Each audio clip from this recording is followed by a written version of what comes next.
alihi wa sahbihi wa mawala wa nifidina azanillah ayakum.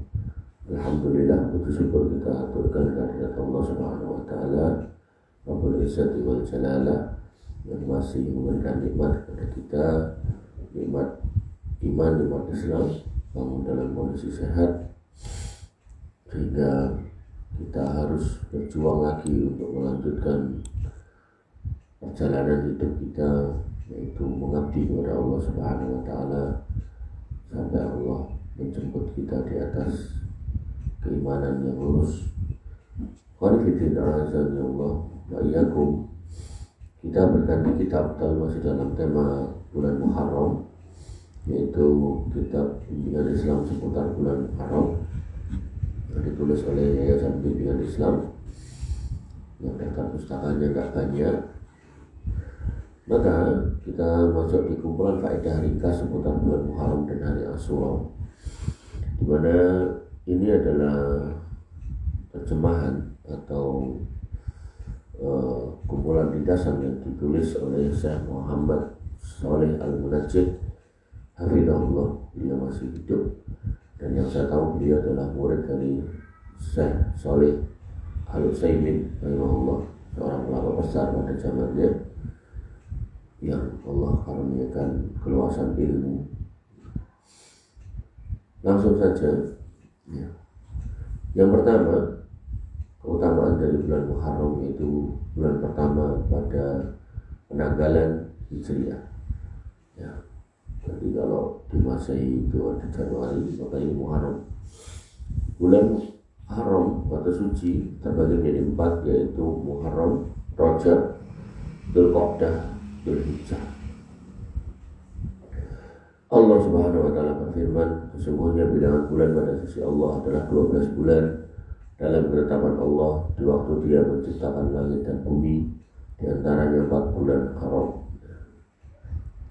Disebutkan dalam sebuah hadis, waktu berputar bagaimana keadaannya sejak Allah ciptakan langit dan bumi.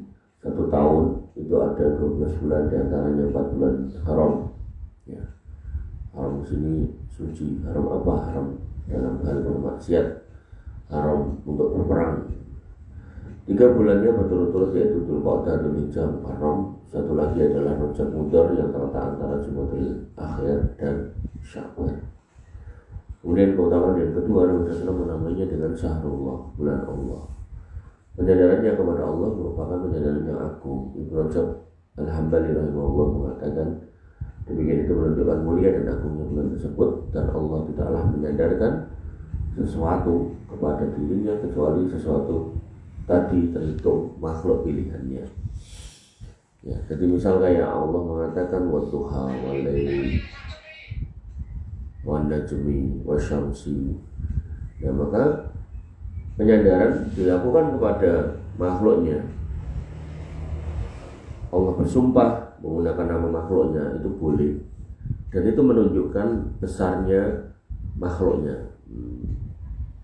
Tapi kalau manusia sebagai makhluk Allah, maka sumpah tertingginya ya menyebut nama Allah. Jadi nggak boleh kita bersumpah demi ibuku, demi bapakku, demi langit, demi bintang-bintang yang bertaburan di langit.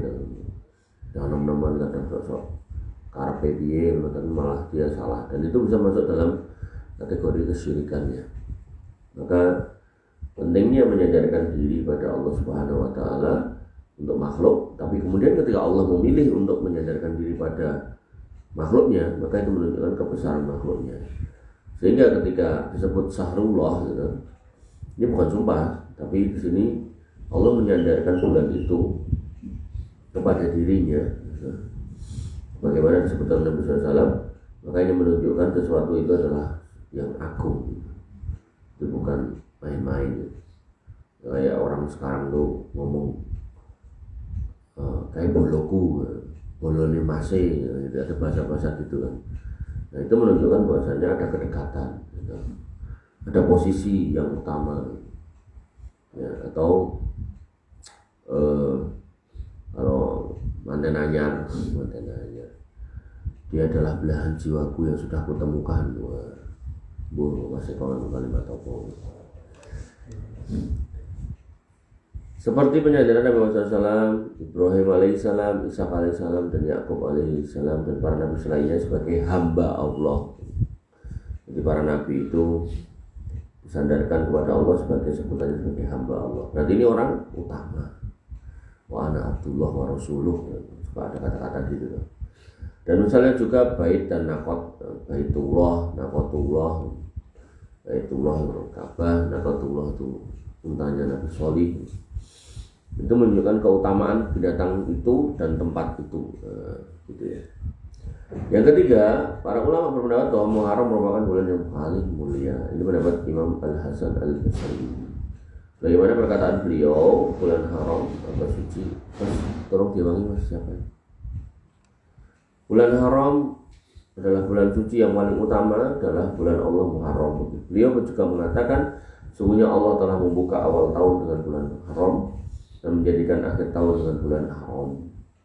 Jadi awalnya dengan Muharram, terakhirnya dengan Dzulhijjah. Dzulhijjah itu bulan yang ke-12, Dzulqa'dah bulan yang ke-11, Muharram bulan yang pertama. Tidak ada bulan dalam setahun setelah Ramadan yang lebih mulia di sisi Allah daripada Muharram. Jadi Imam Hasan Al-Basri berpendapat bulan paling mulia setelah Ramadan adalah Muharram. Yang keempat, hari yang paling mulia pada bulan Muharram adalah 10 hari yang pertamanya.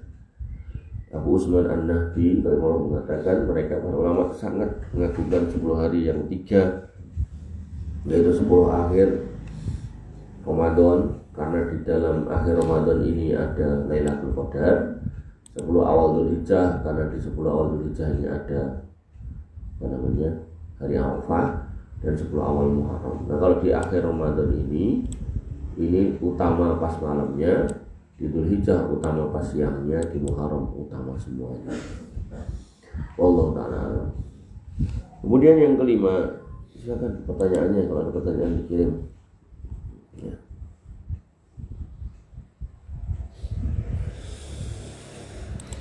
Allah Subhanahu wa ta'ala berfirman, maka yang kelima, Allah melarang hambanya berbuat dolim pada bulan haram. Bulan haram itu tadi ya 4 tadi.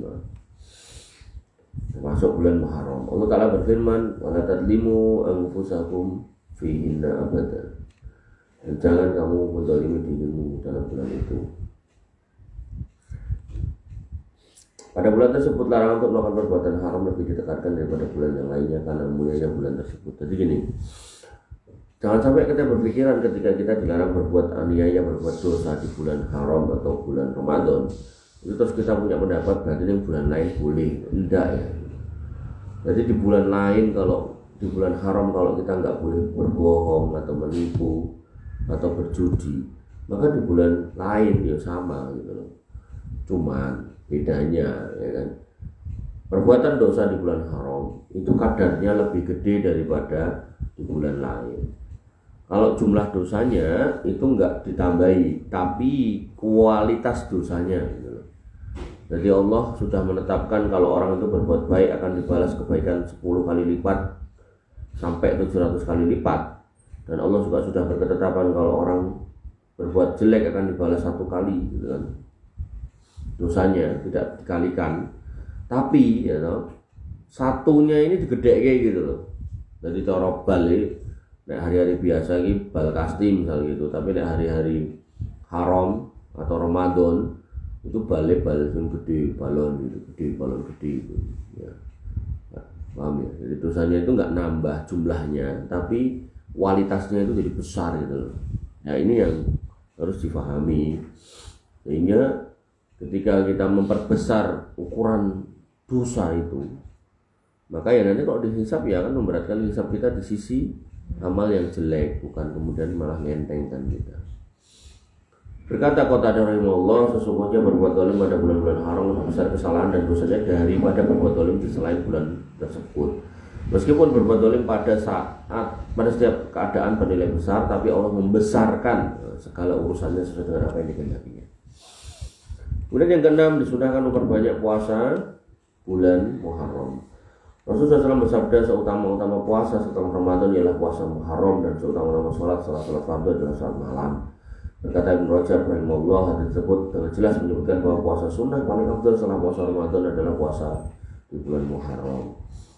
Jadi penjelasannya di atas dapat dipahami bahwa puasa sunnah mutlak yang paling afdal adalah puasa Muharram. Ya. Hanya saja nih yang ketujuh, beliau tidak puasa sebulan penuh. Dan sebuah hadis disebutkan Rasulullah SAW tidak berpuasa sebulan penuh selain di bulan Ramadan, dan beliau tidak pernah banyak puasa dalam sebulan selain bulan Sya'ban. Jadi kaidahnya, kalau kamu ingin memperbanyak puasa di bulan Muharram, maka silakan diperbanyak, tidak melebihi banyaknya puasa di bulan Sya'ban. Caranya gimana akhirnya? Caranya ya ambil puasa di Senin Kamis, Yaumul Bid, atau pas puasa Daud. Jadi jangan kemudian setengah bulan puasa, itu nggak boleh. Yang kedelapan, mengapa Rasulullah SAW diketahui lebih banyak berpuasa pada bulan Sya'ban dibandingkan bulan Muharram? Padahal sudah jelas keutamaan tentang Muharram. Maka kemungkinannya ada dua jawaban menurut Imam An-Nawawi. Satu, boleh jadi Nabi SAW baru mengetahui keutamaan banyak berpuasa di bulan Muharram di akhir hayat beliau. Nah, ini pendapat Imam An-Nawawi. Boleh jadi itu berarti kan kemungkinan ya, artinya bukan berdasarkan dalil yang jelas. Kemudian yang kedua, boleh jadi pula beliau memiliki udzur ketika berada di bulan Muharram seperti safar atau sakit, sehingga tidak sempat menunaikan banyak puasa pada bulan Muharram. Allah Ta'ala alam mana yang betul, tapi praktek kehidupan Nabi SAW, puasa di bulan Sya'ban lebih banyak daripada puasa di bulan Muharram. Walaupun begitu, kedudukan bulan Muharram itu lebih utama daripada kedudukan bulan Sya'ban. Sehingga ketika kamu termasuk orang yang secara kultural sering mengikuti hal-hal yang berbau mengagungkan bulan Sya'ban, maka harusnya Muharram lebih diagungkan.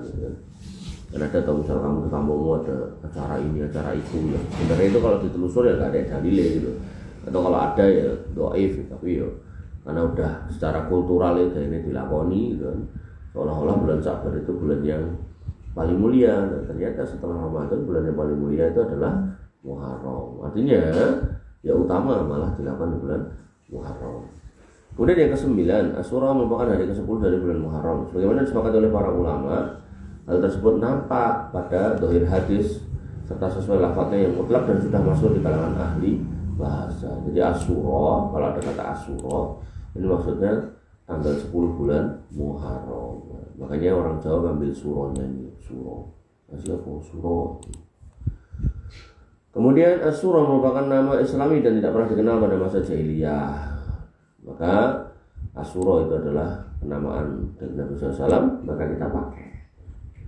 Yang ke-11, sangat dianjurkan untuk berpuasa pada bulan Asyura. Nabi SAW bersabda, puasa di hari Asyura saya berharap Allah akan menghapus dosa setahun yang lalu. Ini pahalanya ya. Jadi termasuk keutamaan puasa Asyura yang cuma sehari, itu diharapkan bisa menghapus dosa yang lalu 1 tahun.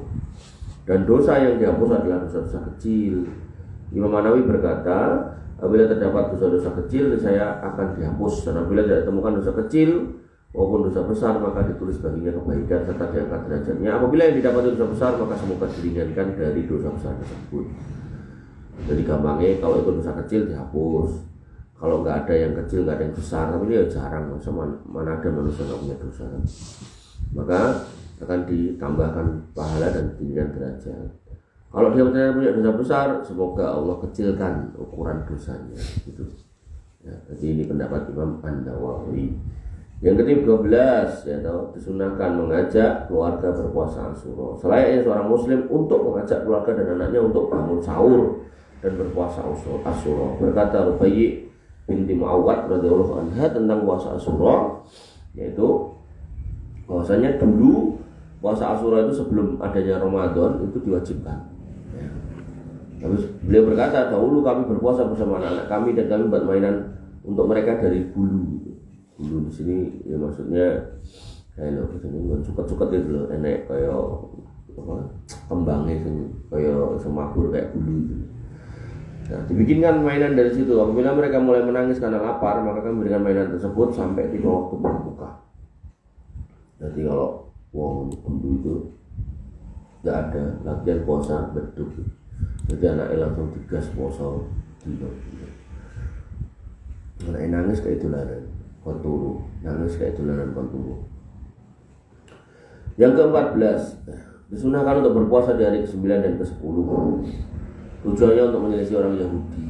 Ibnu Abbas radhiyallahu anhu berkata ketika Nabi SAW melakukan puasa Asyura dan memerintahkan kaum muslimin untuk melakukannya pada saat itu, ada yang berkata, "Ya Rasul, hari ini adalah hari yang diakukan juga oleh orang Yahudi dan Nasrani." Lantas beliau mengatakan, apabila tiba waktu tahun depan kita akan berpuasa pula pada hari ke-9. Ibnu Abbas mengatakan belum sampai tahun depan Nabi SAW sudah meninggal. Ya, dan disebutkan dalam sebuah riwayat, apabila aku mendapati tahun depan maka aku akan berpuasa pada hari ke-9. Barang siapa yang terlewat dari puasa pada hari ke-9 maka disyariatkan baginya untuk berpuasa di hari ke-10 dan ke-11 agar menyelisih orang Yahudi. Jadi sebagian ulama berpendapat kalau berdasarkan hadis 9 dan 10. Tapi kalau kemudian luput di 9 karena satu dan lain hal, maka lanjutkan ke yang ke-10 dan 11 ya, agar berbeda dengan orang Yahudi. Jadi Nabi itu nggak mau berbeda dengan orang Yahudi. Allah Ta'ala. Kita masuk di keutamaan puasa Asyura dan Tasu'a, dua puasa. Ikhwatal iman, ahabbakumullah, saudara-saudara yang seiman, yang semoga Allah mencintai kalian semua, yang mencintai sunnah dan cintai Allah. Di Muharram itu ada ibadah spesial yang tidak layak kita tinggalkan. Tentu saja selain ibadah umum yang pahalanya masih berlipat ganda karena masuk dalam rangkaian bulan Muharram, ada ibadah spesial yaitu puasa Asyura dan Tasu'a. Kenapa spesial? Apalagi kalau bukan karena berlapis keutamaan dan ganjaran bagi yang mengamalkannya. Sampai disebutkan dalam sebuah riwayat Imam Muslim bahwasanya Nabi SAW memerintahkan agar satu sahabatnya untuk mengumumkan kepada khalayak akan berpuasa pada hari itu. Nabi SAW mengutus seorang laki-laki dari suku Aslam pada hari Asyura dan memerintahkan padanya untuk mengumumkan kepada orang banyak, siapa yang belum puasa atau sudah niat puasa di hari ini hendaklah ia berpuasa. Jadi pada waktu itu Nabi mengumumkan, nek kamu sekarang ini belum puasa gitu, tapi harus niat lanjut puasa lagi.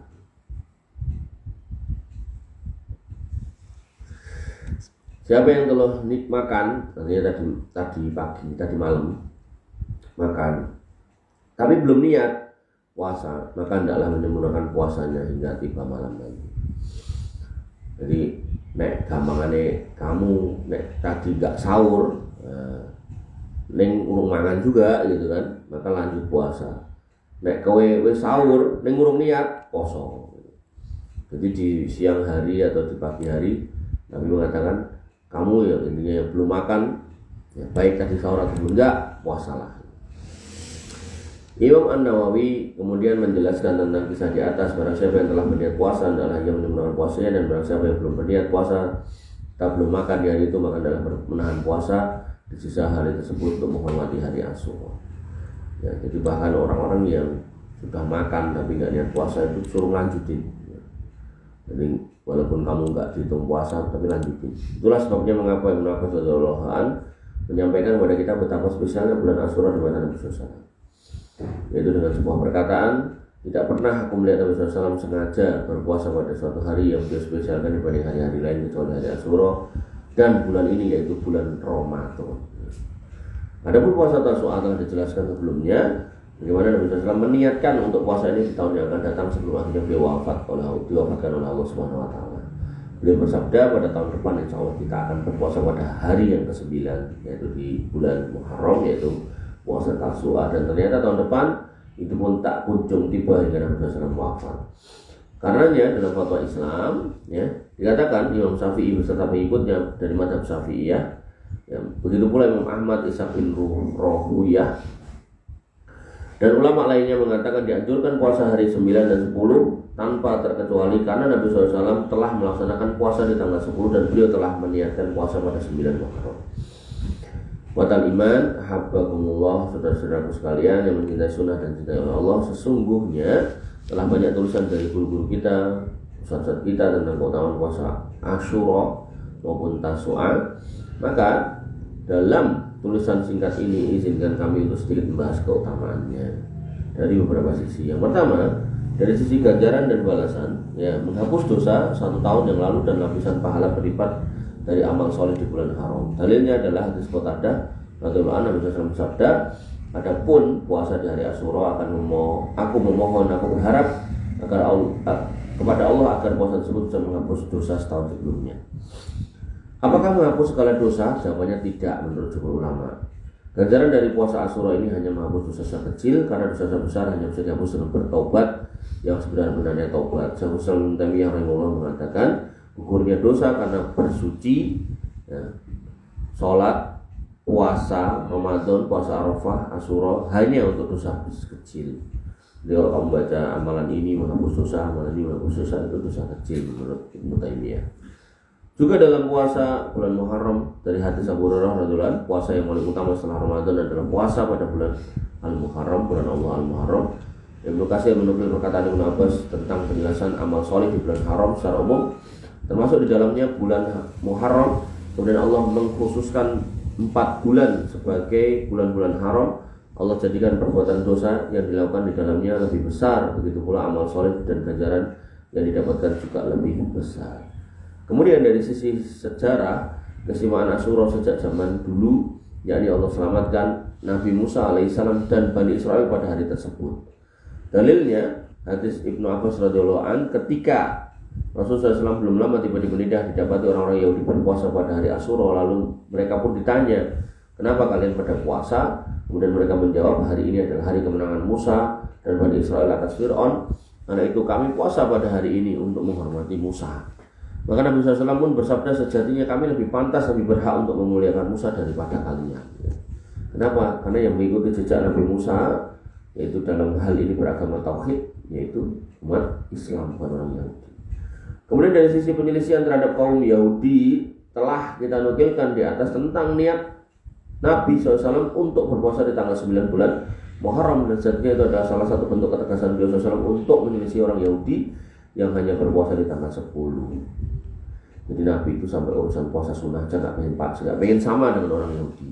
Sehingga pantang dalam akidah kita Ahlussunnah wal Jamaah untuk mengikuti adat kebiasaan yang menjadi kekhususan atau syiar agama lain.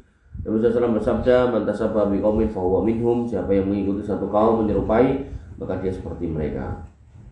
Imam An-Nawawi rahimahullah menjelaskan dalam kitab Al-Majmu' Syarah Al-Muhaddab tentang beberapa hikmah dari disyariatkannya puasa Tasu'a, ya, dan salah satunya adalah untuk menyelisihi Yahudi. Telah disepakati dalam madhab kami Syafi'iyah dan juga yang lainnya tentang sunnah puasa Asyura serta Tasu'a. Para ulama dari madhab kami dan yang lainnya juga menyebutkan hikmah dari di sunnahnya puasa Tasu'a. Di antaranya satu, yaitu pertama, maksud dari puasa ini adalah menyelisih Yahudi yang mana mereka hanya berpuasa di tanggal 10, bagaimana disebutkan dalam hadis mauquf dari Ibnu Abbas radhiyallahu anhu yang diriwayatkan oleh Imam Ahmad. Ibnu Abbas berkata, Rasulullah SAW bersabda, puasalah kalian di hari Asyura dan selesai Yahudi dengan berpuasa sehari sebelumnya, yaitu Tasu'a, dan sehari setelahnya, yaitu 11 Muharram. Kemudian yang kedua, maksud dari puasa ini adalah mengiringi puasa Asyura dengan puasa di hari lainnya, sebagaimana larangan di hari Jumat saja. Dijelaskan pula oleh Al-Khattabi, ya, dan lainnya. Kemudian yang ketiga, bahwasanya bentuk hati-hati dalam puasa Asyura karena dikhawatirkan akan ada kesalahan saat penentuan hilal masuknya bulan Muharram, maka bisa jadi terhitung tanggal 9 padahal sudah 10. Al-Majmu' Syarah Al-Muhaddab. Semoga bermanfaat. Baik, manifidin azani Allah wa iyyakum, ternyata sudah selesai. Oke, kita akhiri layarnya, kita pindah ke sesi tanya jawab. Silakan kirimkan pertanyaannya ke kolom chat, banyak-banyaknya pun juga nggak apa-apa. Kita buka, kita baca. Pertama, izin bertanya, ketika posisi sholat maghrib di rakaat kedua munfarid, artinya telat, dan saya sudah menyelesaikan Al-Fatihah, hampir selesai baca surat pilihan, tapi ketika di belakang ada yang menepuk pundak saya untuk jadi makmum pada sholat tersebut, pertanyaannya, apa saya harus mengulangi lagi Al-Fatihah saya secara jahar, dilanjutkan bacaan terakhir saya, atau bahkan langsung rukuk ketika saya sudah menyelesaikan bacaan? Jadi dalam sholat Al-Fatihah itu ya cuma sekali. Sebenarnya kalau kita sudah selesai dan kemudian bahkan kita sudah menyelesaikan bacaan surat, ada yang menepuk dan mau bermakmum, maka langsung aja dilanjutkan, nggak usah diulangi. Ya, wallahu ta'ala. Kita habis ini bagus bab sholat ya. 470 sekian pertanyaan tentang sholat. Tanya selanjutnya, bagaimana maksud hadis yang berbunyi inna minal bayani la sihrun? Sebenarnya sebagai penjelasan adalah sihir. Jadi ini sebuah kalimat dari Nabi Shallallahu Alaihi Wasallam yang sangat penting, bahwasanya mengingatkan kepada kita jangan sampai kita itu silau sama perkataan orang lain dan kita akhirnya tidak bisa membedakan mana yang benar mana yang salah. Dan ini masuk dalam kategori sihir kata-kata, walaupun belum tentu itu dari sihirnya setan, tapi aku yakin itu bisa merupakan bisikan dari setan. Ya, sebagaimana yang baru-baru ini rame atau viral ya kan, yaitu Muhammad Gufron itu kan, itu jelas itu bagian dari inna minal bayani la sihir, sebagian penjelasan, sebagian kata-kata itu adalah sihir. Jadi bagaimana ada orang-orang yang kemudian melihat beliau yang bentuknya rambut janji kayak gitu, kemudian ngomong dengan omongan-omongan yang gak jelas itu, tol itu kan yang tal betul itulah orang-orang yang kesihir itu. Ya, karena hakikatnya kalau mereka mau berpikir, ya, namanya tadzakkaru ulul albab, kalau mereka mau berpikir menjadi ulul albab itu mereka akan dapati sing diomongke itu ratol itu, barang ratol, barang ra gendah. Nama kali, pokoknya sini gue lah asyidi nama kali rahmatan ishad, sembulah angel, ini angel itu. Nerok ke angel bukan berarti justru karena itu bahasa nggak jelas makanya diterok ke angel itu. Ya, coba kalau ada orang kumur gitu, terus orang Afrika pernah diwawancarai suku mana gitu, namamu siapa? Terus dia jawabnya pakai, nah gitu gimana coba? Kamu nirukannya kan ya angel gitu kan? Ya, maka yang dilakukan oleh si Gufron itu pun juga sesuatu yang nggak jelas gitu loh, itu apa gitu kan. Ya, oleh karena itu maka ya orang-orang yang harusnya bisa mendapati itu sebagai sebuah kesalahan ya, kok tiba-tiba malah membenarkan betul ya, itulah orang-orang yang kesihir. Makanya hati-hati ya, jadi jangan lihat casing, jangan lihat kepedean orang dalam berbicara, tapi lihat isinya gitu. Makanya kamu kalau tahu doanya Nabi Musa alaihissalam, Rabbi shrah li sadri wa yassir li amri wahlul 'uqdatam min lisani, dan uraikanlah kekakuan lisanku, kekeluhan lisanku, lidahku. Sebagian orang berpendapat Nabi Musa alaihissalam itu orang yang gagah. Jadi seorang nabi yang gagah perkasa, yang kuat gitu kan, tapi dikaruniai oleh Allah kekurangan dalam hal ini, yaitu berbicara tidak lancar gitu. Nah, tapi orang-orang Yahudi suruh mengikuti gitu. Ini menunjukkan bahwasanya kepiawaian dalam berbicara yaitu bagus untuk dakwah, tapi bukan berarti orang yang piawai dalam berbicara, piawai dalam ngomong itu terus pasti benar, belum tentu ya.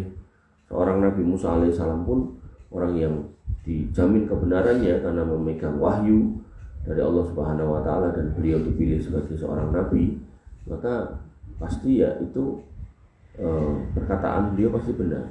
Itu aja Allah karuniai dengan kata-kata atau kalimat yang gagap dari mulut beliau. Sehingga yang harus kita pahami, lihat isinya jangan lihat casingnya ya. Lihat isinya jangan lihat casingnya.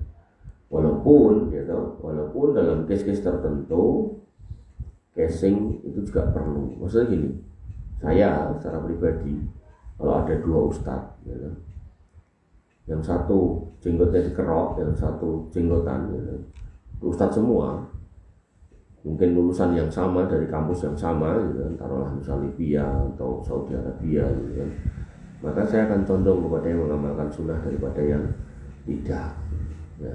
Tapi setelah melihat ilmunya gitu loh ya, oh lulusannya podo seangkatan gitu, sijine pegah jenggotan, saya akan milih yang berjenggot gitu kan. Tapi ya tadi jangan kemudian tiba-tiba nek wong sing jenggot dawa terus kok bener ke gitu, enggak. Harus dilihat ilmunya juga gitu.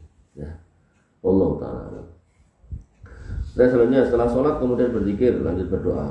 Sebelum berdoa menggosok tangan, kemudian mengangkat tangan untuk berdoa. Apakah ini ada tuntunannya? Yang saya tahu nggak ada. Dalam hal kemudian mengucapkan doa, zikir, menggosok tangan, kemudian diusapkan seluruh badan, itu adanya waktu tidur ya, sebagaimana kita bahas kemarin waktu mau tidur membaca qul huwallahu ahad, qul a'udzu birabbil falaq, qul a'udzu birabbin nas, selesai kemudian diusapkan dari seluruh ujung kepala sampai kaki, maka itu kalau mau tidur. Wallahu ta'ala a'lam.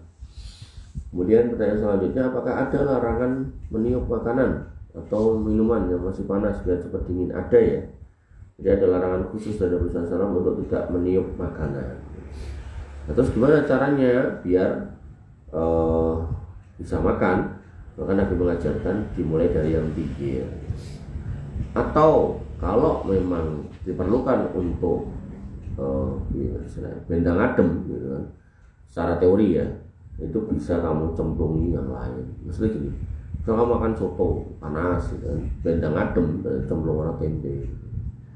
Misal kamu ngombe teh panas, bendang adem tambah gula, bertambahnya unsur atau tambahan, tentu tambahan yang matuk ya, teh buat cemplung uyah, iya jadi adem ini kan ya enak gitu kan. Ya. Oh ini soto bendang adem buat cemplungi kerikil ya enak gitu. Makanya tetap yang gathuk gitu. Nah, dengan ditambahinya unsur-unsur tertentu itu, maka diharapkan itu bisa mempercepat proses dingin. Ya. Atau nek misal tetap dibutuhkan dan tetap nggak mau ditambahi, kata misal diabetes karena gula tidak malah diabetes gitu kan, maka bisa juga dengan dikepeti ya. Kenapa nggak boleh ditiup? Secara teori apa kimia atau apalah gitu kan. Nah orang itu kalau kemudian meniup itu kan yang keluar itu kan karbon dioksida. Karbon dioksida kalau kemudian ke makanan, khawatirnya terjadi oksidasi. Nempellah di situ oksigen yang bercampur dengan karbon. Ya khawatirnya nanti makanannya jadi nggak sehat. Kira-kira begitulah. Sehingga waktu Nabi mengatakan atau menyuruh tidak atau melarang untuk tidak meniup, ya para sahabat sampai nawatokna. Saiki orang penasaran ya kira-kira seperti itu. Jadi biar makanan tambah sehat atau lebih sehat. Nah kenapa kok untuk dikepeti? Ya kepetan itu kan tidak keluar dari nafas kita, jadi itu tidak kategori meniup dengan mulut, tapi aku kepet itu, boleh kepet dah kepeti, biar berkurang panasnya. Nah aku sih ya senangnya tadi ngomong soto ya cemplung tempe atau cemplung empal gitu kan. Nah, jadi dia akan berkurang panasnya dengan dimasukkan itu ya. Allah Ta'ala. Kemudian bertanya, kalau puasa untuk hari kelahiran itu gimana gitu kan. Baik, Nabi SAW memang pernah mengatakan terkait hari Senin, bahwasanya pada hari itu Yaumul Wulid itu adalah hari di mana aku dilahirkan. Tapi itu untuk Nabi dan ketetapannya sudah selesai. Artinya Nabi sudah wafat, maka puasa untuk hari kelahiran itu hanya dilakukan oleh Nabi dan kita ngikuti itu, bukan berarti kemudian kita meniru. Nah, misal gini, oh Nabi kan puasa di hari kelahiran, hari Senin, hari kelahiran kan hari Minggu, berarti aku puasa hari Minggu ya. Enggak boleh seperti itu. Karena yang namanya syariat sudah selesai ya. Maka Nabi mengingatkan, alaikum bisunnati wa sunnatil khulafa'ir rasyidin al-mahdiyyin. Berpeganglah pada sunnahku dan sunnah khulafa'ur rasyidin al-mahdiyyin. Nah dalam konteks sunnah khulafa'ur rasyidin al-mahdiyyin, mereka aja nggak pernah tuh berpuasa di hari kelahirannya. Maka kalau mereka aja enggak, ya kita tambah nggak boleh lagi gitu ya. Jadi kalau kita benar-benar katanya apa, ingin mencintai Nabi dengan cara melakukan maulid ya, merayakan di hari kelahiran, harusnya dicukupkan dengan puasa tok, orang sandadak macam-macam gitu. Orang sandadak nyewa macam-macam. Puasa pas hari lahir terus selesai. Ya. Hari lahir kapan nih? Senin gitu. Udah Senin aja. Nabi juga enggak kemudian mengatakan untuk hari Kamis gitu, cuma Senin. Tapi di daerah-daerah tertentu tuh hampir tiap bulan sekali atau seminggu sekali itu dari Seninnya itu diadakan acara maulid sampai nanti pas dongeng 12 Rabiul Awal itu dia bikin maulid akbar. Ya, itu nggak pernah dicontohkan oleh Nabi SAW dan para sahabatnya nggak pernah melakukan. Wallahu ta'ala. Kemudian pertanyaannya, apabila ada seorang anak yang ingin melakukan puasa sunnah dari Senin Kemis, Ayyamul Bid dan lain-lain, lalu ibunya melarangnya dari puasa sunnah tersebut lantaran takut anaknya bertambah kurus karena kondisi sang anak yang sudah kurus dan sangat sakit, maka apakah sang anak harus menuruti kemauan ibunya? Ya, puasa-puasa yang disebut tadi kan puasa sunnah, mengikuti ibu atau taati ibu itu hukumnya wajib, maka yang sunnah harus ditinggalkan untuk mengejar yang wajib gitu ya. Tapi kalau misalnya anak ini melihat ada kebaikan dalam puasa itu, ya, dan ibunya mungkin nggak paham, maka ya nggak ada salahnya untuk didakwai dulu. Jadi jangan menentang dulu, didakwai dulu, ya. Dan ini berlaku untuk istri dan suami. Seorang istri kalau mau puasa sunnah, maka dia harus izin suaminya, nggak boleh langsung. Ya. Kalaupun nekat langsung, tiba-tiba pas yang bolong suaminya menghendaki istrinya, dek ayo gitu kan, maka dia harus membatalkan, wajib.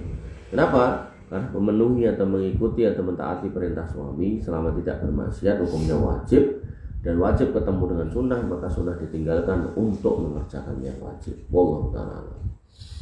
Dan selanjutnya, ada seorang wanita yang sudah baik dalam berpenampilan, bahkan sudah bercadar. Suatu ketika ada laki-laki yang menikahinya dan tinggal di lingkungan yang notabene masyarakatnya sangat awam. Yang ditahukan oleh suami adalah sikap buruk yang akan pasangan itu dapatkan jika sang istri tetap dalam penampilannya. Maka sang suami merintahkan sang istri untuk melepas cadarnya, tetapi tetap menjaga besarnya hijab. Pertanyaannya, cadar itu sunnah, sedangkan perintah suami adalah wajib. Apakah yang dilakukan wanita tersebut dibenarkan? Ya, saya malah justru menyalahkan suaminya. Artinya kalau sudah tahu bahwasanya istrinya dengan bercadar itu lebih baik, ya toh, maka bagusnya seorang suami jangan mencari tempat atau rumah atau kontrakan di tengah-tengah masyarakat yang kurang tepat. Ya, cari tempat yang lebih baik, cari lingkungan yang lebih baik, agar kemudian kita bebas merdeka dalam menjalankan keyakinan kita sebagai seorang muslim, gitu kan. Jadi jangan kemudian justru diturunkan, artinya dipertahankan kalau bisa. Wallahu ta'ala. Dan selanjutnya dan terakhir ingin bertanya, jika dalam suatu masjid apakah orang yang adzan haruslah yang iqomah? Yang saya tahu tidak, ya, tidak harus, tidak ada kewajiban. Karena kalau harus, ya berarti yang adzan nggak boleh kemana-mana. Ya saya tahu nggak ada. Mudah-mudahan saya nggak salah. Wallahu ta'ala. Baik, ini yang bisa kita bahas pada pagi hari ini. Kurang lebih mohon maaf. Waalaikumsalam subhanakallahumma wa bihamdika asyhadu an la ilaha illa anta astaghfiruka wa atubu ilaik. Assalamualaikum warahmatullahi wabarakatuh.